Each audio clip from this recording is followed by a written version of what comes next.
Buen día, en este video seguimos complementando los conceptos básicos para conocer el comportamiento de los mercados de futuros y opciones. Em, pues empezaremos este video hablando un poco sobre las posiciones en un contrato de futuro. Siempre pues vamos a tener dos posiciones, una posición larga y una posición corta. La posición larga en un contrato futuro es cuando la gente se obliga a comprar un activo subyacente, petróleo, maíz, eh, dólares a un precio determinado, entonces se fija en el contrato en una fecha de vencimiento, cuándo se van a entregar ese activo subyacente. Y la posición corta entonces va a ser aquella gente que se obliga a vender el activo subyacente a un precio determinado en una fecha de vencimiento establecida. Si bien es cierto, los contratos futuros son contratos financieros, son productos financieros, son papeles. Es importante tener en cuenta algunas consideraciones con respecto a la apertura y el cierre de las posiciones. Entonces, lo primero que hay que decir es que el contrato futuro plantea la negociación de un activo eh, físico, si estuviésemos hablando de un commodity, o de otro activo financiero como una acción o monedas o alguna tasas de interés y demás. Sin embargo, no es común que el contrato termine con la entrega física del activo. No entrego el petróleo o yo firmo el contrato, me obligo a comprar, pero luego no espero hasta la fecha para comprar el petróleo, sino simplemente lo que va a pasar es que voy a cerrar mi posición en el contrato futuro, pues unos días antes de la fecha, digamos que para equilibrar el proceso. Y ya, pues si me interesa realmente comprar petróleo, pues lo que voy a hacer es ir al mercado de físicos a comprarlo. Eh, Sin embargo, las condiciones de entrega y pues, los detalles del contrato pues, van a determinar el comportamiento del precio del contrato con respecto al precio del físico, del precio spot. Eso quiere decir que cada contrato va a tener unas especificaciones particulares. O sea, el contrato tiene que decir cuál es el activo subyacente y si hay unas especificaciones físicas, unas características físicas y técnicas, eh, particularmente para commodities, ¿no? Entonces, si es maíz, pues qué tipo de maíz, qué variedad, eh, con qué calidades se va a entregar el contrato o se supone el contrato. También vamos a definir un tamaño que especifica la cantidad de activo que se va a negociar, un acuerdo de entrega, entonces especificar un sitio, particularmente unas bodegas especializadas para contratos que están, digamos, que operan en el mercado de físicos. También vamos a tener unos meses de entrega, entonces, por ejemplo, eh, para el petróleo vamos a encontrar fechas de entrega todos los meses, junio, julio, agosto, septiembre, pero para maíz y para otro tipo de productos, pues vamos a tener fechas particulares que coinciden pues, con las fechas de cosecha. También tenemos pues los precios de cotización o las formas en que se cotizan, pues ahí va a haber, pues digamos que muchos detalles con respecto a cómo se negocia o cómo se observa el precio, porque podemos verlo en dólares y centavos, pero también lo podemos ver en dólares y 32 avos, como pasaría con algún commodity particular. Por último, pues hay unos límites de precio y de posiciones que plantean las bolsas para limitar un poco la especulación en los contratos. Aquí mostramos algunos ejemplos de esas características o cómo veríamos esas características en el mercado. Aquí lo estoy tomando de la página de la Bolsa de Valores de Colombia para mostrar que el contrato es un contrato futuro sobre la tasa representativa del mercado, que tiene una fecha de vencimiento, 13 de mayo, que tiene un valor nominal, que tiene pues una fecha de inscripción del contrato eh, y que tiene, pues ya está. Este valor nominal hace referencia al tamaño. En monedas pues tiene otras formas de llamarse, y estas fechas de inscripción es cuando se empieza a negociar, 13 de mayo del 2019, y cuando se supone el vencimiento, es decir, durante todo el año, durante todo un año hubo negociación de este futuro en particular. Mm, Aquí hay otro ejemplo, entonces aquí lo que estamos viendo son las características del contrato futuro sobre el WTI. Entonces tiene pues unos precios observados, tiene un tamaño del contrato, tiene un mes de entrega, tiene unas fechas de vencimiento, y ya está. El ticket es el tamaño del cambio en el precio. Entonces va a pasar de 1,01 a 1,02 y no a 0001. Entonces es el tamaño del ticket.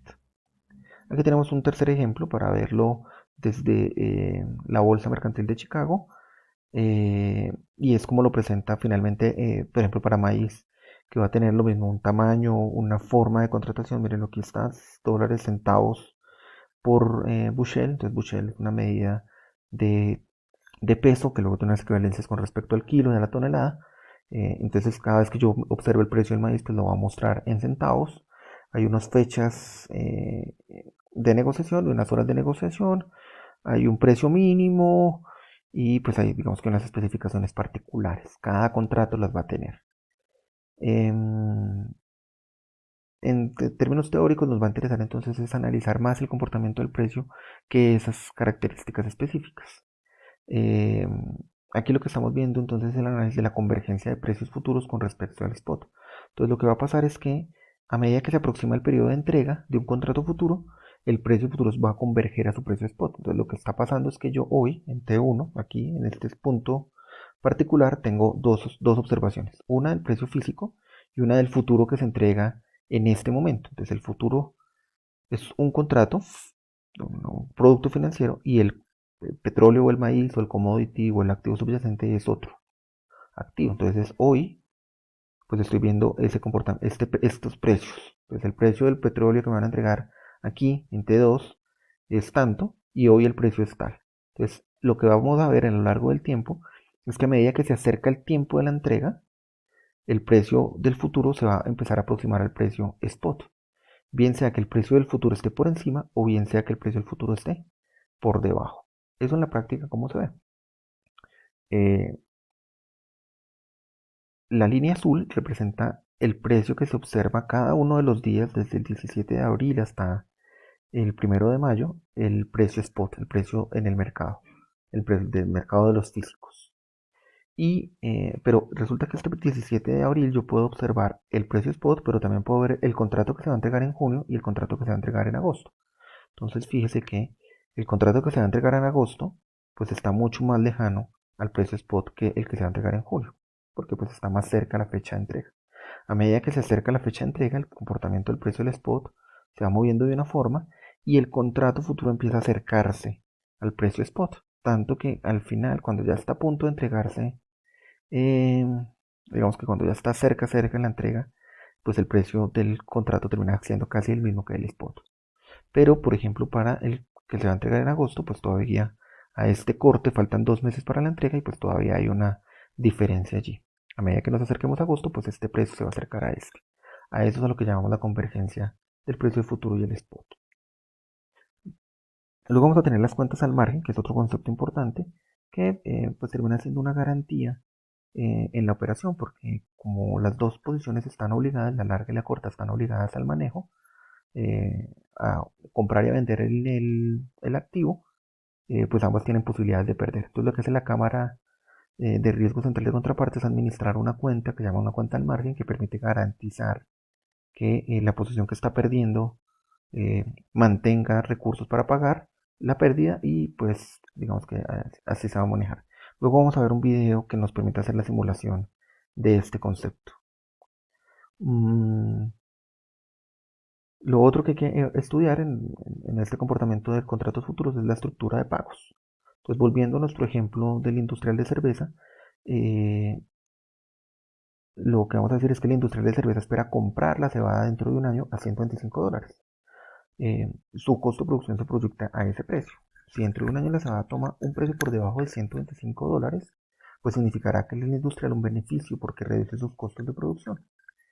Eh, si por el contrario la cebada toma un precio cualquiera por encima del precio de 125, pues lo que terminas asumiendo una pérdida porque hay un aumento en el costo de producción. ¿Qué es lo que quiere el industrial? Eh, digamos que asegurar un precio.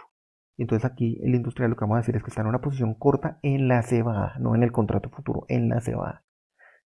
Y pues esa posición le genera unos riesgos. Entonces fíjese que esta sería su posición natural al comprar cebada. Y es que si está por encima del precio que él proyecta, pues va a tener unas pérdidas, pero si está por debajo, va a tener un beneficio. si lo pensamos desde el productor, pues entonces el productor de cebada supone que 125 es un precio aceptable para generar un beneficio en su actividad. Si vende por encima, pues va a percibir una ganancia, y si está por debajo, pues va a percibir una pérdida. El productor está en una posición larga con respecto a la venta de la cebada. Y entonces, pues cualquier precio por encima de 125 pues le va a representar una ganancia, y cualquier precio por debajo le va a representar una pérdida. Esa es la estructura de pagos del industrial y el productor en la cebada.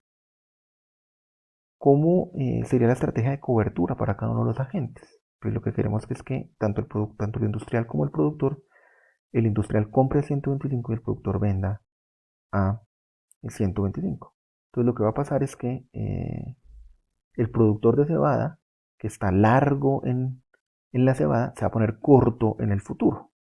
Entonces, por eso es importante diferenciar el mercado del físico versus el mercado de los futuros.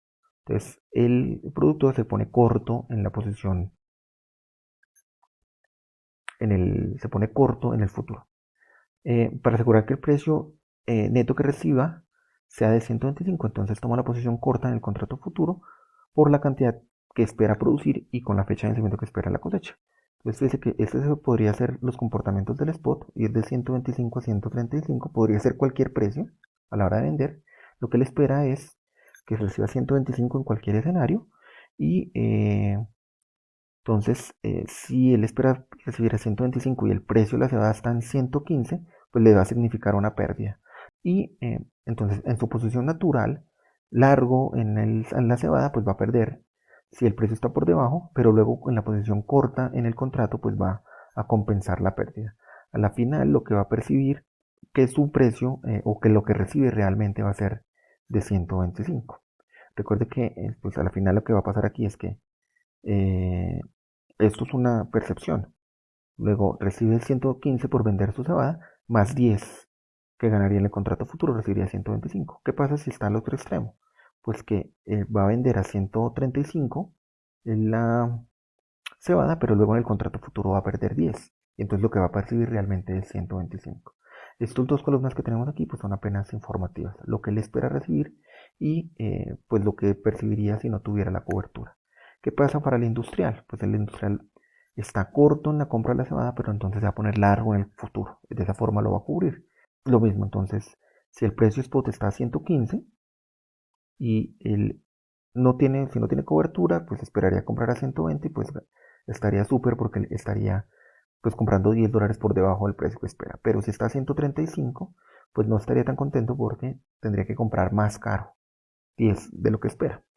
Bien, entonces se pone largo en el futuro, y la posición larga lo que va a obligarle es a perder en caso tal que el, la cebada esté más barata, y a ganar si la cebada está más cara. Lo que va a pasar es que va a comprar a 115 y luego va a perder 10.